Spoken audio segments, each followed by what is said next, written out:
Tout d'abord, bonjour à tous. Je vais vous présenter aujourd'hui la problématique d'un sucre qui fait couler beaucoup d'encre et qui fait débat, à savoir le fructose. Alors, avant de voir le pour et le contre du fructose, je voudrais rappeler que le fructose est un sucre simple qui a ce qu'on appelle un index glycémique bas. Alors, qu'est-ce que c'est que l'index glycémique? Eh bien, lorsqu'un sucre arrive dans le sang, il passe dans un organe qu'on appelle le pancréas, et le pancréas sécrète une hormone qu'on appelle l'insuline. Et cette insuline va capter le sucre circulant dans le sang et le stocker, dans le foie notamment.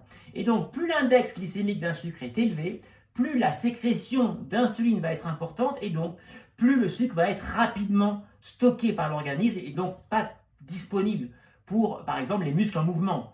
Et voilà pourquoi, pour un effort d'endurance ou d'ultra longue endurance, mais aussi pour toute personne active, il est beaucoup plus préférable d'utiliser un sucre, de consommer des sucres avec un index glycémique modéré ou bas pour avoir une énergie progressive et diffuse et éviter les sucres avec un index glycémique très élevé, comme par exemple le glucose.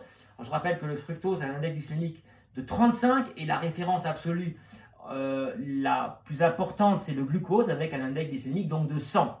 Le glucose n'est donc pas un sucre adapté pour un effort d'endurance et d'ultra longue endurance parce qu'il va très vite être capté par l'organisme. Voilà concernant donc cette qualité du fructose, quelle que soit la forme du fructose.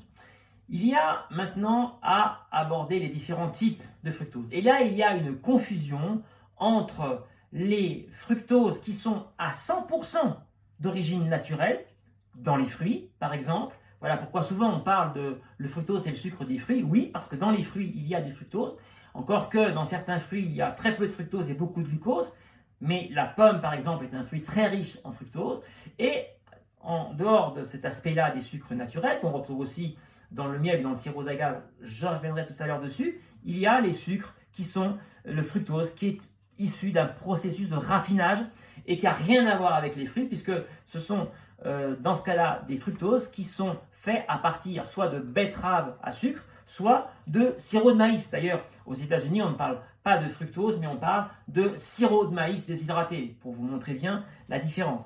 Et ces sucres-là, même si le packaging, comme celui-là, par exemple, avec de très belles fraises, pourrait vous faire penser que c'est à base de fruits, en fait, il n'en est rien du tout. Ces sucres-là ne sont pas bio, d'une part, et sont faits donc avec de la betterave ou du maïs. Et vous voyez d'ailleurs ici, le consommateur se garde bien de parler de fruits, puisque malgré les belles fraises, il vous dit que c'est uniquement d'origine végétale, évidemment, parce que c'est un peu compliqué pour lui d'annoncer que ce sucre-là est fait à partir de fruits.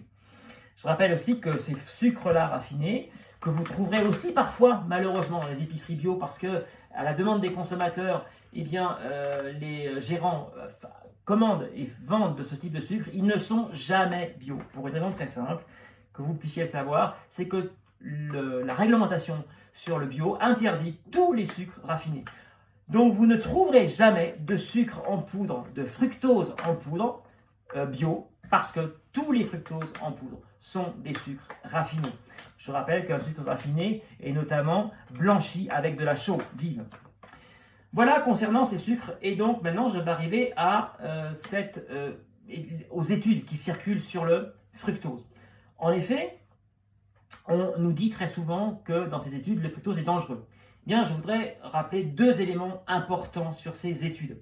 Tout d'abord, il faut savoir que toutes les études que j'ai pu lire ont été faites à partir de ce type de sucre-là et pas du tout de sucre naturel. Je n'ai jamais encore vu une étude sur la dangerosité du fructose du miel ou celle du sirop d'agave.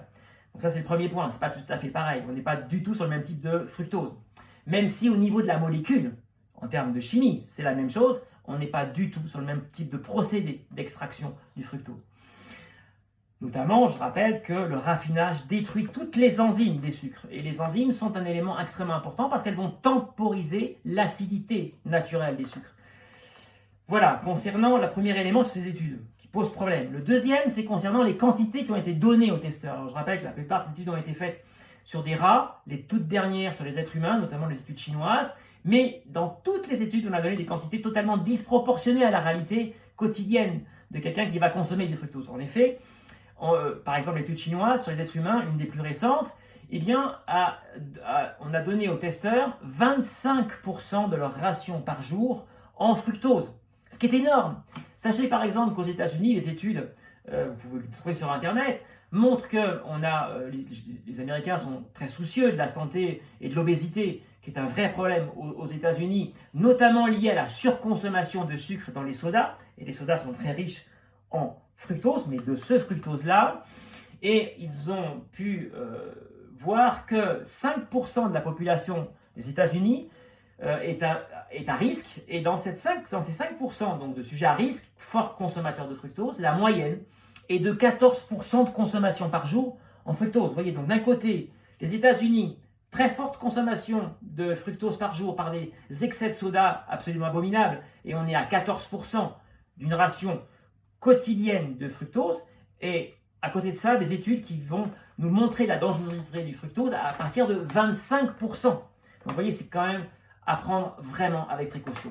Néanmoins, il est important de se dire, notamment avec ces études chinoises qui a apporté des éléments tout à fait intéressants, ils ont pu nous montrer que au-delà de 1 gramme de fructose par poids de corps, c'est-à-dire que pour quelqu'un de 65 kg par exemple, eh bien, au-delà de 65 grammes de fructose par jour, il y a réellement risque d'apparition de triglycérides. En effet, le fructose, lorsqu'il arrive en quantité raisonnable, il passe dans l'estomac, puis dans l'intestin grêle, et là, eh bien, il est pris par le sang et donc utilisé par l'organisme. Si il y a une arrivée trop massive de fructose dans l'intestin grêle, l'intestin grêle en quelque sorte explose, il ne sait plus où il est, il perd tout, il perd ses pédales, et donc le sucre, eh bien, le fructose va être stocké directement dans le foie. Et là, dans le foie va le transformer en mauvaise graisse qu'on appelle les triglycérides. Et ces triglycérides ont la mauvaise habitude de vouloir aller se nicher et se coller sur nos artères, donc ce qui n'est pas très bon pour notre santé. Voilà pourquoi je pense qu'il faut être vigilant et ne pas aller au-delà de, voilà, processus on va dire de modération entre 50 et 60 grammes maximum de fructose par jour. Voilà, alors à l'inverse, je voudrais quand même aborder ces fructoses naturels qui sont donc présents, alors je l'ai dit, dans la pomme.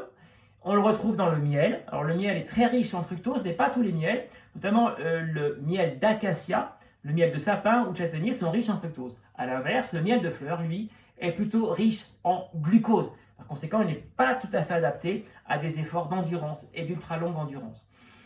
Voilà, on le retrouve donc dans les miels que je viens de vous citer, et ensuite on le trouve de manière très importante dans le sirop d'agave. Le sirop d'agave est à peu près 90% du fructose, mais pas n'importe quel fructose, et il a un vrai intérêt, le fructose du sirop d'agave. En effet, c'est un ensemble de molécules de fructose qui sont agglomérées entre elles et qu'on appelle de l'inuline.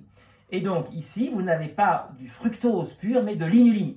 Et cette inuline, donc de fructose, a une qualité, en dehors du simple fait qu'elle soit avec un index glycémique bas comme tout fructose, c'est d'être un prébiotique. Alors qu'est-ce que c'est qu'un prébiotique?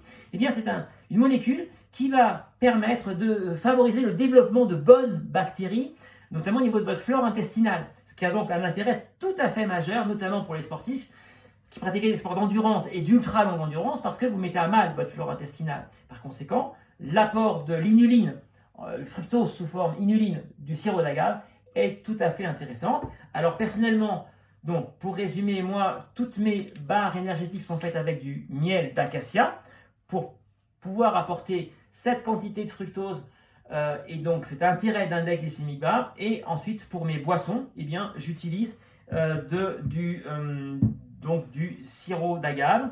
Donc voilà pourquoi cette boisson, je l'ai appelée la boisson longue endurance, parce qu'elle est composée à la fois de sirop d'agave et d'un autre sucre avec lui aussi un index glycémique bas, encore plus bas que le sirop d'agave et que le fructose, qui est donc là le sucre du manioc, qu'on appelle la maltodextrine de manioc. Toutes les maltodextrines n'ont pas cette qualité.